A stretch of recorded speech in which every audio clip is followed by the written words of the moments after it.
I am spiritual but not religious. We are going to deal with this term and this way of thinking in this video, inshallah. Bismillahirrahmanirrahim. So we are seeing so many of these ideas being spread nowadays with religion, spirituality, and religion versus spirituality, and different teachers that argue for different things. We are seeing New Age communities.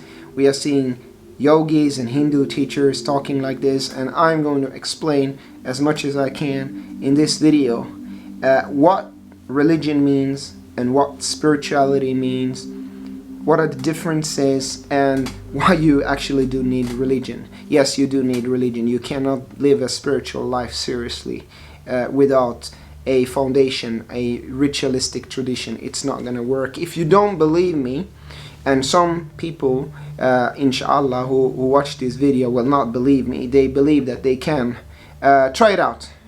Reject all religions, 20, 30, 40 years, and try to live spiritually, and you're gonna see how far you're gonna get. It's not gonna work. So this is the thing here. So look, when we are young, the problem is that many of these teachers, such as, I'm not a big fan of naming, but Sadhguru, for example, who is very famous. You have to understand a couple of things. Yes, he has many million followers, but Indians are spreading a lot on YouTube right now. So there are many Indians who are watching different videos, and Indian channels are in general growing. I think the largest channel in YouTube right now is an Indian music channel. Before it was PewDiePie. Now Indian channels have gone beyond. So that's the first thing. And India has 1.1 plus billion people. Okay, so this we have to understand. Number two. Sadhguru speaks to many people who are very young, and the thing is, when we are young, we think we have figured it all out. You see, we are very rebellious, and we think we know everything. I mean, when I was 25, I really thought I had life figured out. I'm 33 now, alhamdulillah. There's still these kinds of tendencies in me, but I can tell you one thing. I can promise you 100% from my life experience. The more I live life, the more I see how little in control I am.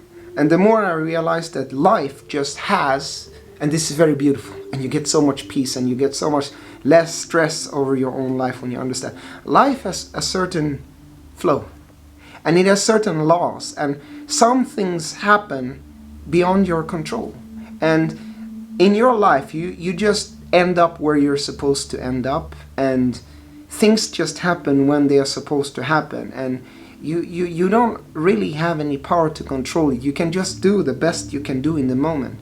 And these are the kinds of experiences which also allows us to be more mindful, essentially, when we go older, live more in the moment, because we are not so much in control as we think. I mean, when you look at many young people who become very famous and very successful in music, they will attribute all of that success to themselves, that they have a better ideology than other people, they have figured out things better than other people, they have a mystical, metaphysical understanding of reality that nobody else has. But the older you get, you just realize that it is all God, it's all Allah. They are just doing what they're doing because they were meant to do it. It was meant to be, and it was kind of written in the stars, or Lawh al-Mahfuz, Qadr, the divine decree. They were just meant to do what they did. I mean, Mark Hamill was always meant to be Luke Skywalker in Star Wars movies. It was always for him. That's why it happened. Messi was meant to be the greatest football player on the planet, or Cristiano Ronaldo, or before him Diego Maradona. They were just meant to do it. Pelé, Ronaldo, the older one, they were just meant to kind of do it. And Justin Bieber was just meant to have 1 billion something followers, or I don't know how many views, followers he has, but so it has very little to do with their individuality or their ego, or that they have figured out something better than everyone else. They were just meant to do it. Tupac Shakur, he was just meant to come here amount of time and do a lot of impact, be it good or bad. He did a lot of hip hop music and influenced many people. He was just meant to do it. So it's more, life is more about finding yourself and doing what you're supposed to do, kind of. And why I say this is because, you know, when we are young, we think that, how can I say, we think that what we experience is the first time we experience it, and it's not. It's really not. We talk about, so when I see many of this, and I follow some of these new age content, it's good, it's, you know, creative, and you can learn, you can always learn from everyone. But what I really see with many of the new age kind of teachers is that they are trying to reinvent the wheel again. They are trying to reinvent things. Like they want new terms for everything: spiritual awakening, dark night of the soul, enlightenment, lucid dreaming, etc., etc. And there's this youthfulness in it. There's a youthfulness in it which is beautiful, because it's very creative, and it's good to be creative, but it's naive also in the same way, because you think that you are the first person kind of in the history of humanity who go through awakening. You think that Christians for 2,000 years have not gone through spiritual awakening. You think that Muslims have not gone through spiritual awakening. You think that, you know, cities like Jerusalem are not built for people who are searching for themselves. Oh yes, it is. In ancient times, people traveled from all over the world to places like Jerusalem, to Mecca, to, you know, the tombs of North Africa, to places in West Africa to find themselves, to find meaning, to find inner peace. The search is not new. It's really not new. It's really, really, really not new. And this is the number one thing that I wish that my younger self understood, is that life goes in cycles. It really, the same things repeat themselves over and over and again, and we don't think that. So we think that this particular point in time is so incredibly important and special, and it has never happened before, but it has happened before. And one of the instrumental teachers here has been actually my own sheikh from the Tijani path, who has been very big on teaching me that sort of everything that I experience, he has experienced it in the 70s, 80s. So it's not that it's something new. Like, for example, this Palestine thing. And it was so dramatic, and I was so angry, and I made protest videos against, you know, tyranny, and, you know, Palestinian lives matter, and all of these things. It's beautiful. My sheikh, he sent me a video of a Palestinian freedom fighter in the 1970s. It was black and white, the video, and it was like, when I listened to that video that is like almost 50 years old, the Palestinian in the video felt exactly what we feel today. It was the same emotion, the same spirit, the same frustration. It was the exact same thing. And then I just realized, wow, you know, history, it really repeats itself. It's the same things over and over again. It's just the forms change, but essentially life works like that. So there is a reason why the sheikhs of old say you need Sharia and Hakika. There is a reason why we have quoted Imam Malik for 1,300, 1,200 years, saying, you know, the Sharia and the Hakika, that's the way. If you have Sharia only but no Hakika, you will become a hypocrite. If you have Hakika but no Sharia, you will become a heretic. Spirituality doesn't exist without religion. Because when you go through this awakening, okay, I'm awakened now. How do I live? So how would you live spiritually? Say that you want to live based off of your awakening, based off of the inner reality, and dedicate your entire life to finding peace and living in harmony with yourself and true to yourself. How do you live? How do you marry? Who should you marry? How do you bury the dead? What do you eat? Should you pray? How should you pray? You don't know. So you are going to reinvent religion, kind of, and that's what, you know, New Ageism becomes. So this is already solved. These spiritual existential questions, they are already solved. All of this is answered in Islam. And if you would go to another tradition, like for example, you can say, okay, say Christianity as an example. Christians have answers to all of these things as well. All of it is there. So religion allows you to live spiritually. A ritualistic tradition allows you to live an entire spiritual life. When you see people who are very religious, I can promise you that they are very spiritual. People who are very religious are usually, not always, there are hypocrites, many hypocrites, but usually are very, very, very, very spiritual people. They are so spiritual that they dedicate their entire lives to living off of the religious teaching, because the religion helps them to cultivate that spirituality. The religion helps them to live spiritually. It helps them, it gives them guidance on living spiritually, and it gives them assistance and teaching on how to live spiritually, and it allows them to grow spiritually. It does. It really, really does. Spirituality with no religious tradition in the background. What are you gonna do when life hits you with trials? Someone in your family dies. What you gonna do then? Watch YouTube videos and try to get peace? You will turn to religion. What happens when you get old and get sick? May Allah forgive. How are you gonna comfort yourself? All of these things are solved in religion. So all of us probably, when we get older, will go more and more and more back to religion, because this is just a law of life. This is why Islam and Iman, you can call religion and spirituality kind of Islam and Iman. Iman is that inner reality, belief in the unseen and the inner peace and that sort of component. It requires Islam. If you don't pray, if you don't give zakat, you don't fast, you don't have any tradition to cultivate that spirituality. So immediately when something hard happens to you in life, and it will, your life is definitely going to test you. Your spirituality is going to fall apart, and you're going to follow your ego and dunya. So what happens with spiritual people who reject all religious teachings? They don't want to follow like a book like Quran. It is inside of a cloth, because there was a Muslim brother from Somalia once in Rinkeby who gave me the first Quran, and he put it in cloth. So I learned it from him that you should put the Quran in cloth. It's a beautiful tradition as an example of the form. You don't want any Quran, you don't want any Hadith, you don't want anything to hold it on to. Okay, when life tries you, it's gonna fall apart.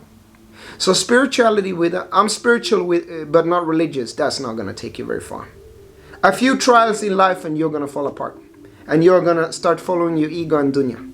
So you don't have to believe me in this video if you are very much you're spiritual but not religious.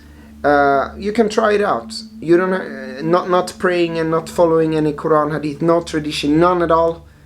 Not even a tradition outside of Islam. When life tries you, see how much faith you can cultivate with a spirituality that has no tradition. It's gonna fall apart very quickly, and you're gonna start following your ego, and you start start following dunya, essentially the worldly life, like people who are rejecting religion and spirituality altogether. Essentially, if I'm spiritual but not religious, means I am against tyranny and authoritarianism and dogmas and people who force me to believe something. I'm certainly that. Then in that sense, I'm spiritual but not religious. And sometimes I think that the term means that kind of, that I reject authoritarianism. But so does the Quran. There says here, there is no compulsion in religion. I think it's in Surah Al-Baqarah, a verse. So it's forbidden actually in Sharia to force religion on someone. Which again, this is it. This is this childishness. These are solved in religion. You're not forced to do anything. I can't force you to pray 5 times a day. I can't force you to believe anything. Your belief is on you. I can only encourage, I can teach, and I can hope, but what you believe is ultimately up to you. So it is not true that in Islam you have to be forced to do things. Yes, there are people who, for political reasons and hypocritical reason want to force people to behave in a certain way, particularly certain extreme phalanx within Islam. But in the true way, this is not the way, because Quran forbids you to force people to do things. So yes, in that sense, I'm certainly spiritual but not religious. And in the sense of literalism and these kinds of things, I'm very much about the spiritual side, inner peace, mystical interpretation of Quran, which is known as Tawil.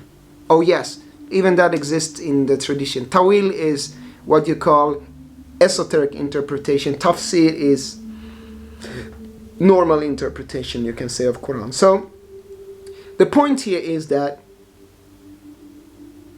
spirituality without religion is an attempt for Iman without Islam, is not going to take you very far. A few challenges in your life and all of it will fall apart. Don't believe, you can try for yourself and see, and then you're going to go back to religion anyway when you get older. Point number 2. When we are young, we think we have figured it all out. But the older we get, the more we get peace, because we realize that we are less in control than what we thought, so we can just live in the moment.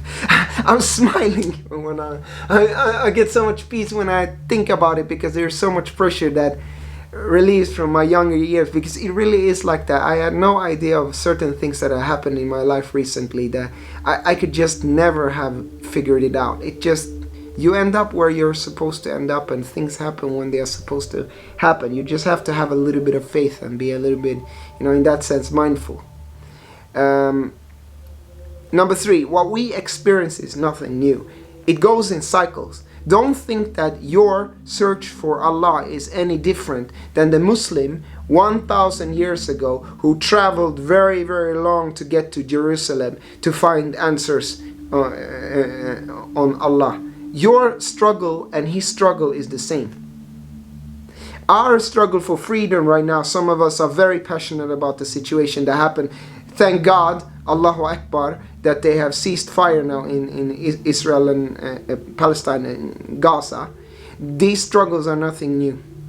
War is nothing new. A smaller nation being oppressed by a larger one is nothing new. David and Goliath, Musa against Pharaoh. Musa said, "Let my people go.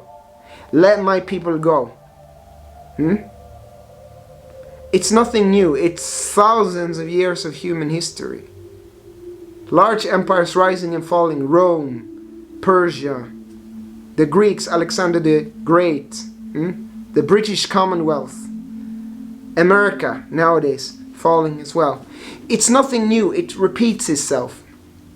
So we shouldn't think that it's so new, everything that we think about, because it makes us humble. It makes us susceptible and listeners, that we can learn from ancient wisdom, because people have felt what we have felt before, and they have solutions to these things, kind of. And fourth, a religion with totalitarianism and dogmas, well, I'm against that. It's against the Quran. We are all free to believe what we want to believe. But if we choose to believe and we choose to follow a prophet, there are teachings to follow. There are ways to pray. There are ways to fast, and we can do it. And it's all guided. And even in other tradition, it's very mapped out. So these things are solved. And fifth, spirituality with religion builds faith. It builds Iman. It builds Iman, and it allows you to live spiritually your entire life, and you can get to the higher levels of mysticism this way. And also, let's never forget that the true path in Sufism, Tasawwuf, the true sheikh is a sheikh of Sharia and Hakika. A sheikh of the outer and the inner. They are always one. You always need the outer and the inner. You cannot just have the inner and not the outer, because the inner will always want to manifest in the outer. This is why Imam Malik radiallahu anhu said, Sharia and Hakika, they always go together. Sheikh Ibrahim Yas of our order, Tijani, said Sharia and Hakika. Sheikh Ahmed Tijani said, anything I say, weigh it with the Sharia. If it goes against the Sharia, throw it away. Sheikh Hishan Kabani, as a parallel note from Naqshbandi, said, the Sheikh of Kamil, the Sharia and Hakika, always together. So the religion and the spirituality, or the outer and the inner, should always be one, and that way you will get the furthest. Hopefully this is helpful. Assalamu alaikum.